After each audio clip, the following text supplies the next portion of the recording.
Pabrikan Kawasaki saat ini lebih dikenal lewat sepeda motor kelas premium seperti halnya Ninja Series, KLX Series, maupun Kawasaki Z Series.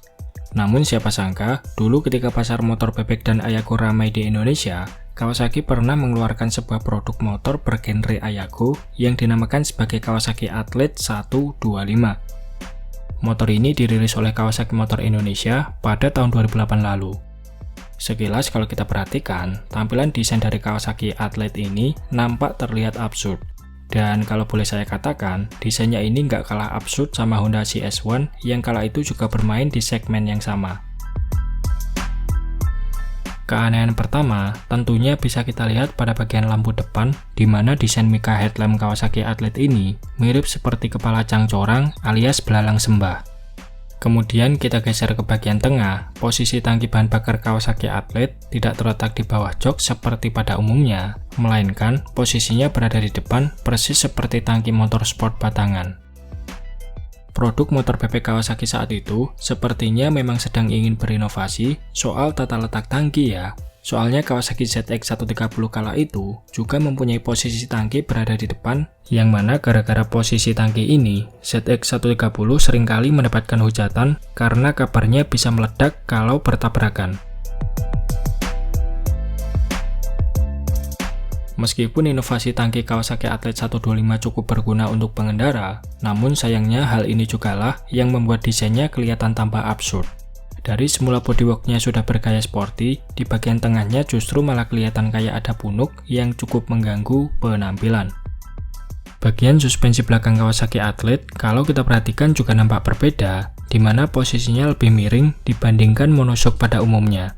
Dan yang lebih absurd lagi, kalau biasanya desain Ayako semacam ini menggunakan mesin bersilinder tegak, justru Kawasaki menyematkan mesin tipe selonjoran yang basicnya persis seperti Kawasaki Edge 125.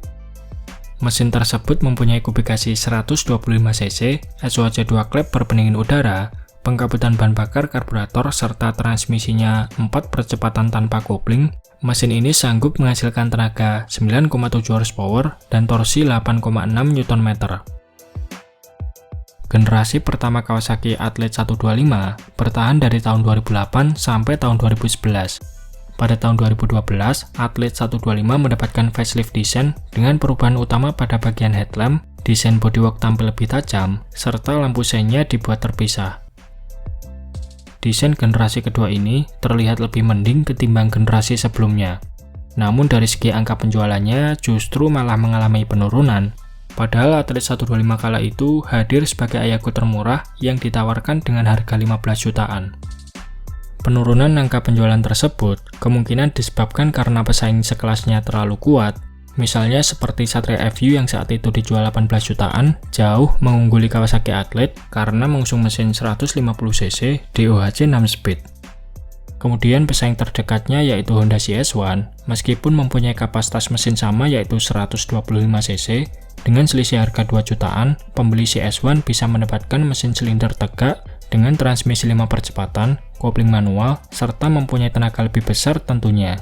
Jadi kesannya Kawasaki Athlete ini hadir sebagai Ayako tim penggembira saja di waktu itu.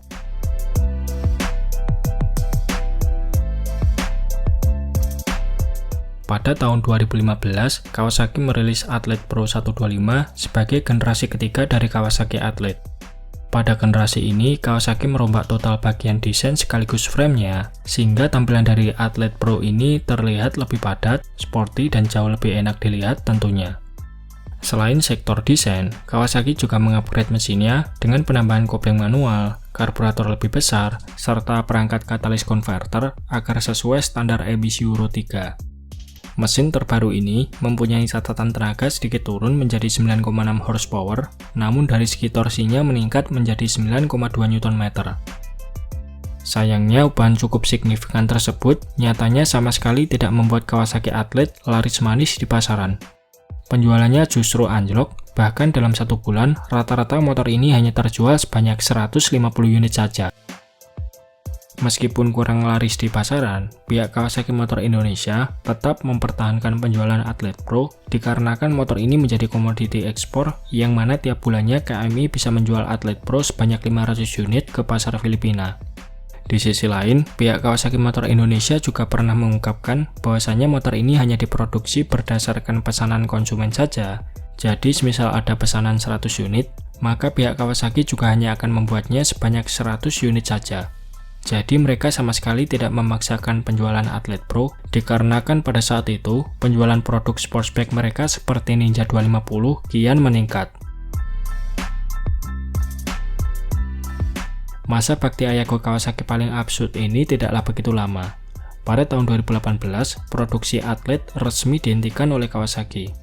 Selain faktor desain yang kurang menarik minat konsumen luas, mesin yang disematkan pada Kawasaki Athlete bisa dikatakan adalah faktor lain yang membuat motor ini kurang dilirik di pasaran. Apalagi konsumen dari Ayago ini rata-rata adalah golongan anak muda yang notabene suka dengan performa mesin yang bisa diandalkan untuk kebut-kebutan. Jadi meski secara desain sudah dirombak total, kalau mesinnya masih selonjoran dan performanya setara motor bebek biasa, ya mau bagaimana lagi? Sosok Kawasaki Athlete tetaplah jauh dari ekspektasi sebuah Ayago yang ideal untuk anak muda. Oke, mungkin itu saja sedikit pembahasan kita di video kali ini. Terima kasih sudah menonton, sampai jumpa di video-video Bang Rossi selanjutnya.